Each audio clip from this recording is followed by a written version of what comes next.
The cold morning light crept over the horizon, illuminating a frail figure slumped against the base of a weather-beaten cottonwood tree. Ruth Keller had spent nearly 3 days tracking a band of outlaws across the unforgiving terrain of the Arizona Territory, but what he found instead in the spring of 1877 would change his life forever. The woman's swollen belly was a stark contrast to her gaunt face and thin limbs. Her dress, once fine but now tattered and soiled, fluttered weakly in the morning breeze. Ruth pulled his horse to a stop, dismounting with caution. He'd heard tales of ambushes set using women as bait, but as he approached, he saw only desperation in her eyes. "Madam." He called softly, removing his hat. "Are you all right?" Her cracked lips parted, but no sound emerged. Instead, tears began streaming down her dust-coated cheeks. Ruth noticed how she instinctively wrapped her arms around her pregnant belly, as though protecting the life within even as her own was fading. Ruth Keller wasn't a man who'd spent much time around women, especially not those in delicate conditions. At 32, he devoted his life to the harsh realities of frontier justice, tracking outlaws for bounties that kept him fed and his horse shod. But something in this woman's silent suffering stirred a protective instinct he scarcely recognized. "I've got some food, madam," he said, reaching into his saddlebag. His fingers closed around the half-loaf of sourdough bread he'd purchased in the last town. It wasn't much, but it was fresh enough. "Here, take it slow now." The woman reached for the bread with trembling hands. When her fingers closed around it, she pulled it to her chest like it was precious gold. "My name's Ruth Keller," he offered, crouching down beside her. "I'm a bounty hunter, but I don't aim to cause you any harm." "Elizabeth," she whispered, her voice barely audible. "Elizabeth Vance."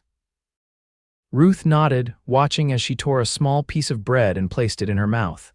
Her eyes closed as she chewed, savoring each morsel as though it might be her last. "When's the last time you ate properly, Miss Elizabeth?" he asked, his weathered face creased with concern. 3 days, she murmured between careful bites. "Maybe 4, Ruth frowned. A pregnant woman wandering alone in this territory was as good as dead. Bandits, wild animals, the merciless sun, any one of them could claim her life. And yet here she was, still fighting. "You shouldn't be out here alone," he said, stating the obvious. "Where are you headed?" Elizabeth swallowed hard, struggling with the dry bread. Without thinking, Ruth reached for his canteen and held it to her lips. She drank gratefully, water spilling down her chin. "Nowhere," she finally answered. "I was running." Ruth nodded, understanding without needing details. People didn't end up alone in these parts unless they were running from something or someone. "The baby's father?" he asked quietly. Elizabeth's hand tightened around the bread. "Dead," she replied flatly, though something in her tone suggested the story was more complicated. As Elizabeth continued to eat small pieces of bread, Ruth found himself unconsciously shifting closer until he was seated beside her against the tree.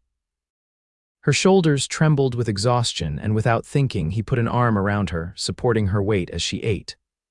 "I've got a camp set up about a mile back," he said. "It's not much, but there's a fire and more food. Do you think you could make it that far if I help you?" Elizabeth nodded weakly. "I can try." Ruth helped her to her feet, alarmed at how light she felt despite her pregnancy. Up close, he could see that her eyes were a deep green, striking even through the veil of exhaustion that clouded them. Her hair, though matted and tangled, was the color of dark honey. "I'll help you onto my horse," Ruth said, but Elizabeth shook her head. "I can walk alongside. I've been sitting too long." Ruth respected her determination, but kept a steady hand at her elbow as they made their way slowly back to his camp. The horse followed behind, occasionally nickering softly as if in encouragement. When they reached his small campsite, Ruth immediately set about preparing a more substantial meal. He had beans, jerky, and coffee, standard fare for a man living on the trail. Elizabeth sat on his bedroll, watching him work with tired eyes. "Thank you," she said as he handed her a tin cup of hot coffee. Most men would have passed right by. Ruth shrugged, uncomfortable with gratitude. "No decent man leaves a woman to starve." "You'd be surprised," Elizabeth replied, a shadow crossing her face. As the beans warmed over the fire, Ruth found himself studying Elizabeth more carefully. Beneath the dirt and exhaustion, he could see she was probably in her mid-20s. Her hands, though roughened now, showed signs of once having been well kept. This was no frontier woman born to hardship. Something had brought her to this desperate state. "Where are you from originally?" he asked, stirring the beans. "St. Louis," she answered, warming her hands on the coffee cup. "My father was a banker." Ruth nodded. That explained the refined accent that still colored her words despite her condition. "Long way from St. Louis." "That was the intention," Elizabeth said quietly. When the beans were ready, Ruth served them in his only other tin plate and handed it to Elizabeth. She ate slowly but steadily, color gradually returning to her pale cheeks. "You're tracking someone," she observed, noticing his gear and the well-worn wanted posters sticking out of his saddlebag. Ruth nodded. "The Carson brothers. They robbed a bank in Tucson, killed 2 people. There's a $500 bounty." "You hunt men for money," Elizabeth stated, not as a judgment but as a fact. "I hunt criminals," Ruth corrected. "Men who have chosen to harm others. The money keeps me going." Elizabeth considered this as she finished her beans. "And what will you do with me, Mr. Keller?" The question hung in the air between them. It was a fair one. Ruth had his mission, and Elizabeth was an unexpected complication. The nearest town was Silverwater, still 2 days' ride away. "First, we get you strong enough to travel," he decided. "Then we head to Silverwater. They've got a doctor there who can look you over proper." Elizabeth nodded, relief evident in her posture. "I have no money to pay for a doctor." "Let me worry about that," Ruth said gruffly. That night, Ruth gave Elizabeth his bedroll and fashioned a makeshift bed for himself from his saddle and blanket. As the stars appeared overhead, he found himself wondering about the series of events that had led this woman to such desperation. She didn't volunteer the information, and he didn't ask. Some stories needed time. In the morning, Elizabeth looked marginally better. The food and rest had restored some vitality to her face, though she was still dangerously thin for a woman in her condition. "How far along are you?" Ruth asked as he prepared coffee over the morning fire.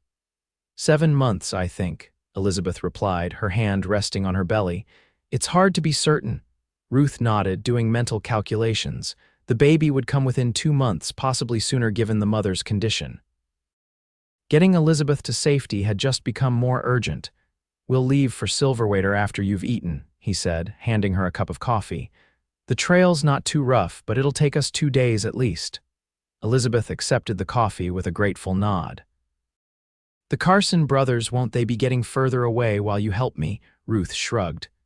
"They're headed for the border. They'll still be running when I pick up their trail again." What he didn't say was that something about Elizabeth's plight had struck a chord within him. The bounty could wait, this couldn't. They set out mid-morning, with Elizabeth riding Ruth's horse while he walked alongside. She had protested this arrangement, but Ruth had been firm. Her condition didn't allow for long walks, and he was accustomed to covering ground on foot when necessary. As they traveled, Elizabeth gradually began to share pieces of her story. She had married young to a man named James Vance, the son of a business associate of her father's. "He was charming when others were watching," she explained, her voice steady but her eyes fixed on the horizon. "When we were alone, he was different." Ruth didn't need details to understand what she meant. He'd seen enough of life's ugliness to recognize the pattern. "When I told him about the baby, he seemed happy at first," Elizabeth continued. "Then he started drinking more, staying out later. One night he came home so angry." Her voice trailed off. "I still don't know what set him off." Ruth glanced up at her, noting the way her jaw tightened at the memory. "He hit me so hard I fell down the stairs," she said finally. "I thought I'd lose the baby, but somehow we both survived. That's when I knew I had to leave." "And you said he's dead now?" Ruth asked carefully. Elizabeth's hands tightened on the reins.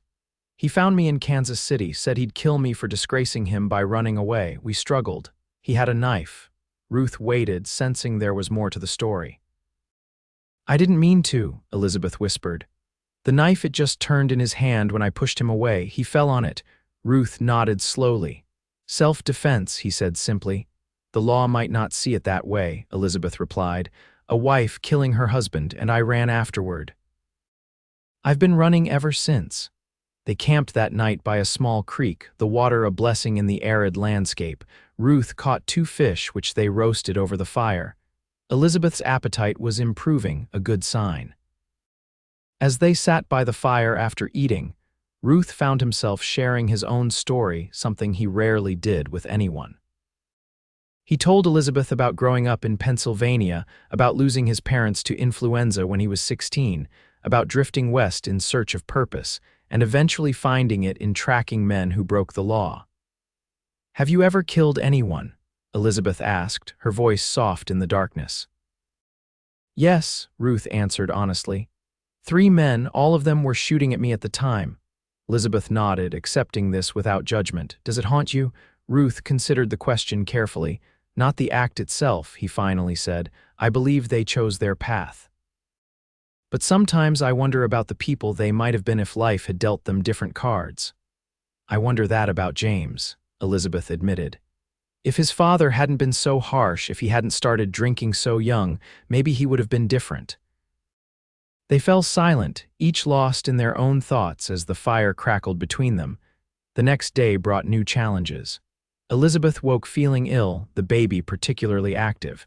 Ruth insisted they travel slowly, stopping frequently for rest. By midday, dark clouds were gathering on the horizon, promising a desert storm. "We need to find shelter," Ruth said, eyeing the approaching weather.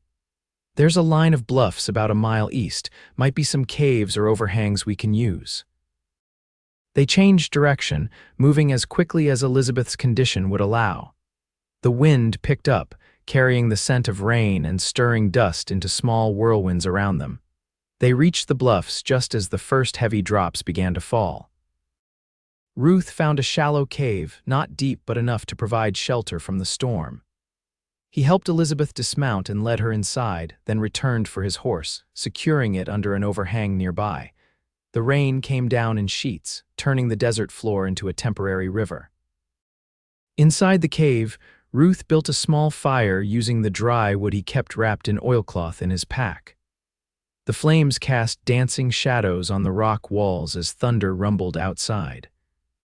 "Storm like this should break the heat for a few days," Ruth observed, trying to keep Elizabeth's mind off their precarious situation. Elizabeth nodded, rubbing her back absently. "The baby doesn't like the thunder," she said with a small smile, "keeps kicking." Ruth looked at her rounded belly with a mixture of fascination and uncertainty. "May I?" he asked hesitantly, extending his hand. Elizabeth's eyes widened slightly in surprise, but she nodded.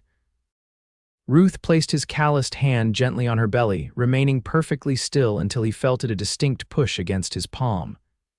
"Well, I'll be," he murmured, a rare smile crossing his weathered face. "Got a fighter in there."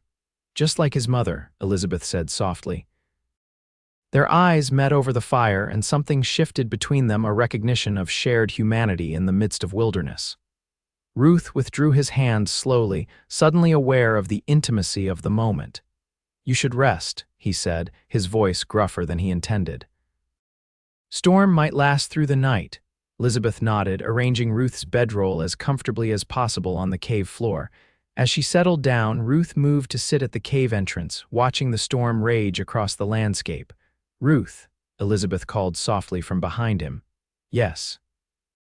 "Thank you for not asking more questions about James, about what happened." Ruth turned slightly, his profile illuminated by lightning. "Some things don't need explaining," he said simply.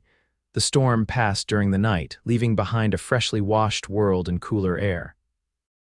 They set out early, hoping to reach Silverwater by nightfall. Elizabeth seemed stronger today, her eyes brighter, though Ruth noticed she still winced occasionally as the baby moved. They traveled through terrain that gradually changed from open desert to rolling hills dotted with juniper and pine. By late afternoon, they caught sight of smoke rising from chimneys in the distance. Silverwater at last. "There it is," Ruth said, pointing. "Not much to look at, but they've got a hotel, a doctor, and a telegraph office."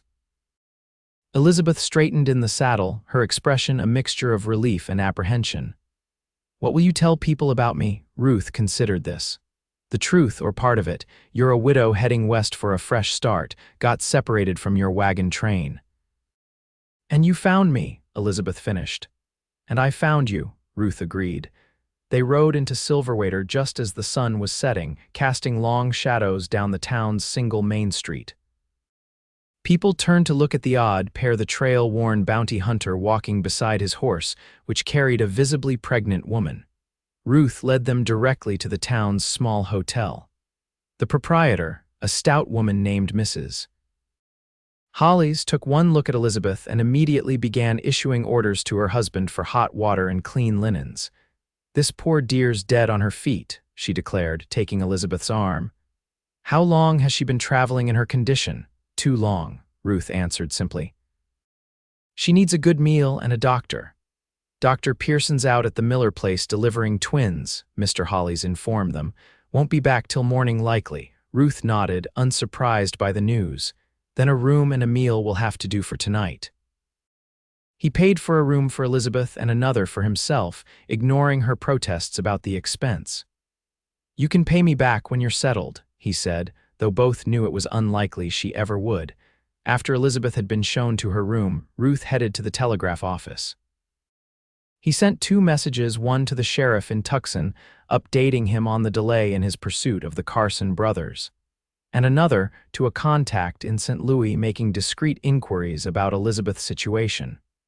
Ruth didn't entirely trust Elizabeth's account of events. Not that he thought she was lying exactly, but traumatized people sometimes remembered things differently. If there was a murder charge waiting for her back east, he needed to know. Returning to the hotel, Ruth found Elizabeth already seated in the small dining room, looking remarkably improved after washing up. Mrs. Hollis had provided her with a clean dress, slightly large but far better than her previous tattered garment. "You look better," Ruth observed, taking a seat across from her. "Amazing what soap and water can accomplish," Elizabeth replied with a small smile, "though I'm afraid I've used up all your money on this fine accommodation." "Money comes and goes," Ruth said with a shrug. "The Carsons aren't going anywhere." They ate a simple but hearty meal of beef stew and fresh bread. Elizabeth's appetite was strong, a good sign according to Mrs. Hollis, who hovered nearby offering second helpings and motherly advice about Elizabeth's condition. After dinner, they sat on the hotel's small porch, watching as Silverwater settled into evening routines. Lamps were lit in windows, piano music drifted from the saloon down the street, and the occasional rider passed by, tipping their hat to the unusual pair. "What happens tomorrow?" Elizabeth asked, her hands folded protectively over her belly. "Doctor checks you over," Ruth said. "After that, well, that depends on what you want." Elizabeth turned to look at him, her face serious in the fading light. "What I want is to stop running. To find somewhere I can raise this child in peace." Ruth nodded slowly. "California might be a good choice, or Oregon, fresh start far from St. Louis." "And what about you?" Elizabeth asked quietly. "Will you go back to chasing the Carson brothers?" "That's my job," Ruth said, though the words felt hollow somehow. Elizabeth nodded, accepting his answer without comment. They sat in companionable silence until the last light faded from the sky, each contemplating the paths that had brought them together and the roads that would likely lead them apart. Morning brought Dr. Pearson, a lanky man with spectacles and a reassuring manner. He examined Elizabeth in her room while Ruth paced the hotel porch, inexplicably anxious about the verdict. When the doctor finally emerged, his expression was cautiously optimistic. "Mother and baby are stronger than I would have expected, given what they've been through," he informed Ruth. "But she needs rest, good food, and no more traveling for at least 2 weeks." Ruth nodded, relief washing over him. "She'll get it." "Are you the husband?" Dr. Pearson asked, studying Ruth curiously. "No," Ruth replied, "just a friend." The doctor raised an eyebrow but didn't comment further. "Well, friend, make sure she follows my instructions. I'll check on her again in a few days." Ruth paid the doctor, then headed upstairs to see Elizabeth. He found her sitting by the window, her face contemplative as she gazed out at the town. "Doctor says you're to rest for 2 weeks," Ruth announced. "No arguments." Elizabeth turned to him with a small smile. "And where will you be during these 2 weeks?" The question caught Ruth off guard. He had been planning to leave the next day to resume his pursuit of the Carson brothers. The bounty was substantial, enough to see him through several months. But the thought of leaving Elizabeth alone in Silverwater, vulnerable despite the kindness of Mrs. Hollis and the doctor, didn't sit right with him. "I'll stick around," he found himself saying, "at least until you're stronger." Elizabeth's expression softened. "You don't have to do that, Ruth. You've already done more than enough." "Maybe I want to," Ruth replied, surprising himself with the honesty in his voice. Over the next few days, a routine developed. Ruth took a room at the boarding house to save money, but spent most of his time at the hotel with Elizabeth. They took short walks around town when she felt strong enough, ate meals together, and talked for hours. Ruth learned that Elizabeth had been educated at a ladies' seminary, that she could play the piano and speak French, that she had always dreamed of seeing the Pacific Ocean. Elizabeth discovered that Ruth had a dry sense of humor beneath his serious exterior, that he could read Latin thanks to a priest who had taken an interest in him as a boy, that he secretly enjoyed poetry but would deny it if asked directly. On the 5th day, a telegram arrived for Ruth. His contact in St. Louis had confirmed Elizabeth's story. James Vance had been found dead from a knife wound, and his young wife had disappeared shortly after. The death had been ruled an accident after servants testified to Vance's violent tendencies. There were no charges pending against Elizabeth. Ruth shared this news with her that evening as they sat in the hotel's small garden. "You checked up on me," Elizabeth said, her tone more curious than accusatory. "I needed to know if you were in real danger," Ruth explained, "if there were marshals looking for you." Elizabeth nodded, understanding his caution. "And now that you know I'm not a fugitive, now I know you're free to start over," Ruth said simply. The next day brought unexpected news. A stagecoach driver passing through town reported that the Carson brothers had been captured by a sheriff's posse near the Mexican border. The bounty Ruth had been pursuing was gone. "I'm sorry," Elizabeth said when he told her. "I know you needed that money." Ruth shrugged, finding himself strangely unbothered by the loss. "There are always more outlaws," he said, "and I've got some savings." As the days passed, Ruth found himself increasingly reluctant to think about leaving Silverwater, leaving Elizabeth. Something was changing between them, a tentative connection growing stronger with each shared meal, each conversation, each moment of companionable silence. On the 10th day, as they walked slowly along the edge of town, Elizabeth suddenly stopped, her hand going to her belly. "Are you all right?" Ruth asked, instantly alert. "Yes," Elizabeth assured him. "The baby's just very active today." She hesitated, then reached for his hand, placing it on her rounded belly. "Feel." Ruth felt the strong movements beneath his palm, a life preparing to enter the world. Looking up, he found Elizabeth watching him, her eyes filled with an emotion he couldn't quite name. "Elizabeth," he began, not knowing exactly what he wanted to say. "I know," she said softly. "I feel it too." That evening, sitting on the hotel porch watching the sunset, Ruth finally found the courage to speak what had been on his mind. "I've been thinking about California," he said. "I've never seen the Pacific either." Elizabeth turned to him, her eyes questioning. "Ruth." "I'm not good with words," he continued, staring out at the darkening street. "Never have been, but these past days, being with you—" He took a deep breath. "I don't want to say goodbye when those 2 weeks are up." Elizabeth reached out, her hand covering his where it rested on the arm of the chair. "Then don't," she said simply. Ruth turned to face her fully. "It won't be easy. I'm a bounty hunter, not a farmer or a shopkeeper. I don't know how to be anything else." "Maybe you don't have to be," Elizabeth suggested. "There are marshals in California too, men who need tracking. And you'd be all right with that, with me doing dangerous work." Elizabeth smiled, a real smile that transformed her face. "I'd worry. But I'd rather worry about you coming home than wonder if I'll ever see you again." Ruth covered her hand with his other one, holding it gently between his calloused palms. "I can't promise to be a perfect husband, or even a good one at first. But I can promise to try every day to be worthy of you and that baby." "That's all anyone can ask," Elizabeth replied softly. 2 days later, they were married by the local justice of the peace, with Mrs. Hollies and Dr. Pearson as witnesses. It was a simple ceremony, but neither wanted anything elaborate. What mattered was the commitment they were making to face life's uncertainties together rather than alone. That night, as they sat together in what was now their shared room at the hotel, Ruth presented Elizabeth with a small package wrapped in brown paper. "What's this?" she asked, surprised. "Open it," Ruth encouraged. Inside was a journal, bound in soft leather with blank pages waiting to be filled. "I thought you might want to write down your story," Ruth explained, "for the baby someday and maybe for yourself too."